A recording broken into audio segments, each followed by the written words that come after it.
सरमन को मैं आपके साथ शेयर करने वाली हूँ। वो सरमन है द डे ऑफ डेथ, मौत का दिन।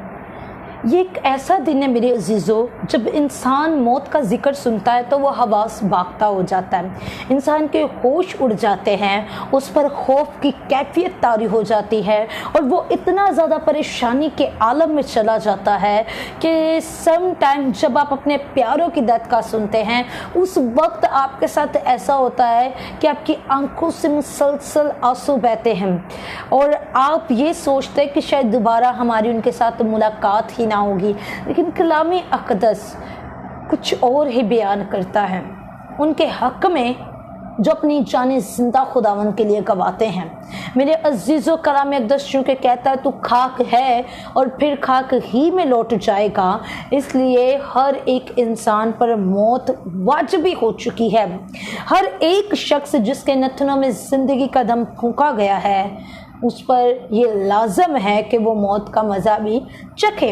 इवन के खुदावंद यीशु मसीह ने भी मौत का मज़ा चखा और फिर वो मुर्दों में से जी उठे और बाप आसमानी के दाहिने तरफ जा बैठे।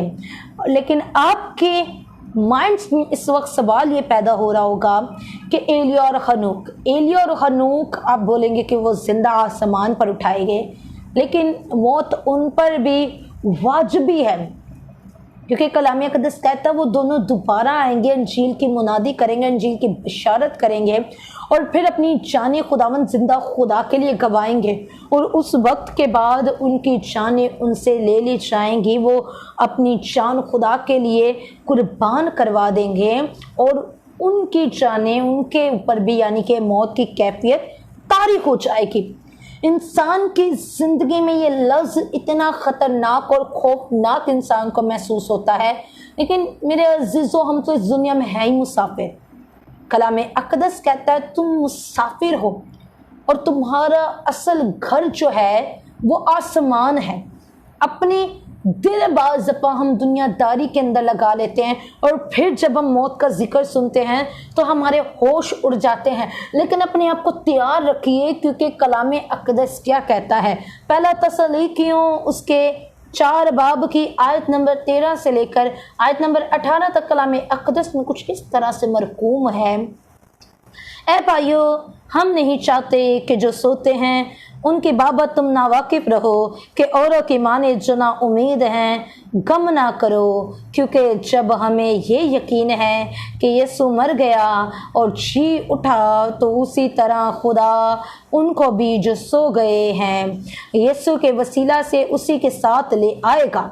चुनाचे हम तुमसे खुदावन के कलाम के मुताबिक कहते हैं कि हम जो जिंदा हैं और खुदावन के आने तक बाकी रहेंगे सोए हुओं से हरगिज़ आगे ना बढ़ेंगे, क्योंकि खुदावन खुद आसमान से ललकार और मुकर्रब फरिश्ता की आवाज़ और खुदा के नरसिंगे के साथ उतर आएगा और पहले तो वो जो मसीह में मुए जी उठेंगे, फिर हम जो जिंदा बाकी होंगे उसके साथ बादलों पर उठाए जाएंगे ताकि हवा में खुदावन का इस्तकबाल करें और इस तरह हमेशा खुदावन के साथ रहेंगे।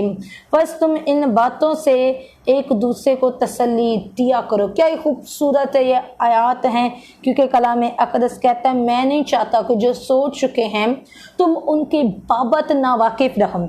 अब मौत जो है इसका मायने जुदाई के भी हैं, सो जाने के भी हैं, रुखसत हो जाने के भी हैं, हिजरत कर जाने के भी हैं। तो यहाँ पे कलामे अक़दस ने जो वर्ड्स यूज़ किए हैं वो सोए हुओं के किए हैं, यानी कि सोए हुए दोबारा जगाए जा सकते हैं। कोई शख्स सोया हुआ हो तो उम्मीद होती है कि आप इसे जगाएंगे और वापस वो उठ जाएगा।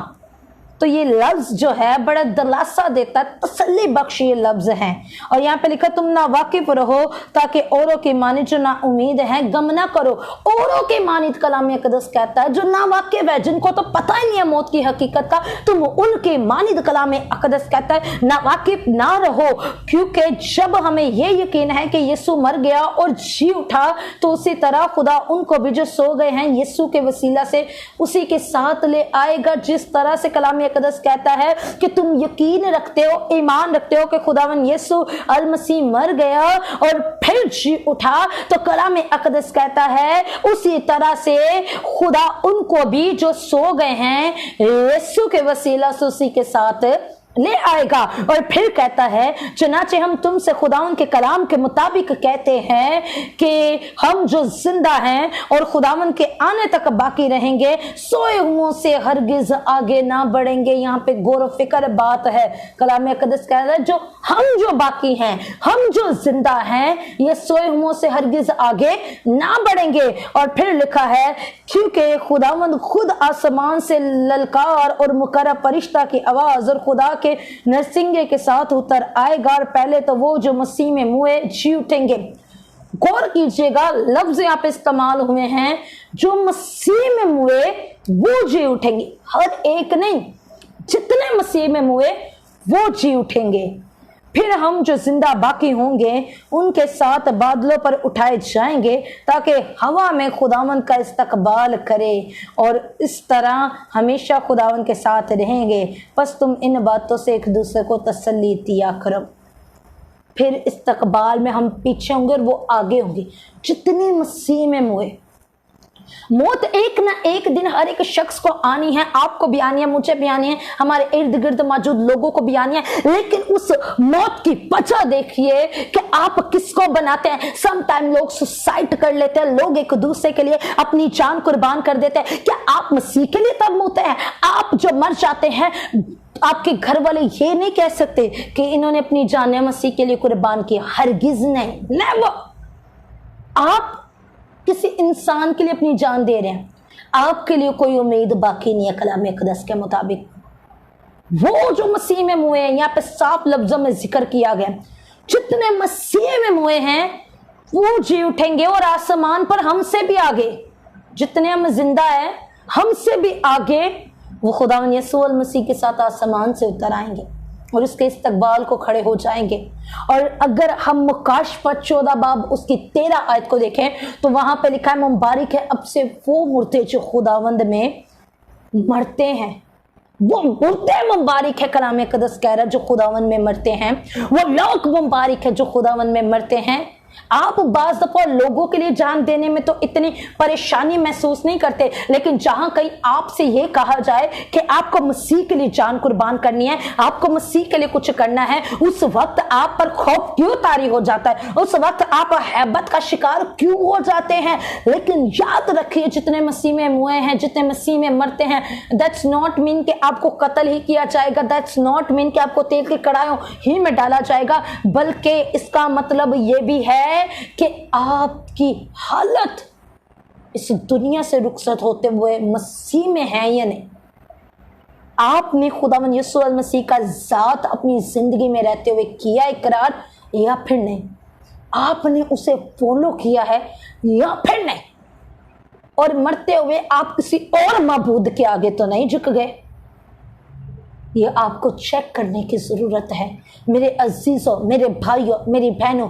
ये कलाम आज खुदा हमारी ज़ात के साथ करा। इस कलाम को अपने आगे रखिए और अपने आप को परखना शुरू कीजिए। हर लम्हा तैयारी कीजिए। अगर आज अभी इसी वक्त खुदावंद यीशु मसीह आ जाए, अपने दिलों से पूछिए क्या आप तैयार हैं। अगर आज अभी इसी वक्त रैप्चर हो जाए, क्या आपको लगता है कि आप आसमान पर उठाए जाएंगे? आपकी हकीकत आपके अपने सामने मौजूद है। मैं अगर कहूं तो मैं कहती हूं मैं तैयारी में हूं, क्योंकि मैं डे नाइट मेहनत कर रही हूं, मैं डे नाइट उसके कदमों में झुक रही हूं, मैं डे नाइट उसे पुकार रही हूं। मैं कहती हूं मैं तैयारी में हूं। और अगर अब भी रैप्चर हो जाए, अब भी शाम तक मुझे पता चल जाए, सुबह तक पता चल जाए खुदावंद यीशु मसीह आ चुका है, तो मुझे भागम दौड़ नहीं करनी पड़ेगी। मेरा वीज़ा भी मैं कहती हूँ खुदावन के पास है, और मेरा पासपोर्ट ये है, आसमान पर जाने का ये पासपोर्ट है, और इसके बगैर तो मैं कुछ भी नहीं हूँ। और मेरे अजीजों, बताना मैं आपको ये चाहती हूँ कि मैं तैयारी में हूँ। क्या आप तैयारी में हैं कि अगर अब भी इसी वक्त रैप्चर हो जाए, आप अपने आप से पूछिए कि क्या आप ये यकीन रखते हैं कि आपका हिस्सा आसमान की बादशाहत होगा। अपनी जिंदगी को देखिए और परखिए। आपका जीना भी मसीह होना चाहिए और आपका मरना भी मसीह होना चाहिए। जब खुदावंद यीशु मसीह लाजर की कब्र पर पहुंचे तो मरियम और मार्था से खुदावंद यीशु मसीह ने एक स्टेटमेंट कही है। वो स्टेटमेंट क्या थे? यूहन्ना 11 बाब की 25 आयत कहती है कि कयामत और जिंदगी तो मैं हूं। खुदावंद यीशु अल मसीह कहते हैं कि कयामत भी मैं हूं, जिंदगी भी मैं हूं। फिर क्यों आपकी जिंदगी में आपको डर और खौफ आता है मसीह के पीछे चलने में? कयामत भी वही है, जिंदगी भी वही है। आपको फैसला करने की जरूरत है। आप मसीह में रहते हुए मरना चाहते हैं, रुखसत होना चाहते हैं, या फिर दुनियादारी के अंदर? दुनियादारी में रुखसत होंगे, आपके लिए कोई रिवॉर्ड नहीं है। मसीह में से दुनिया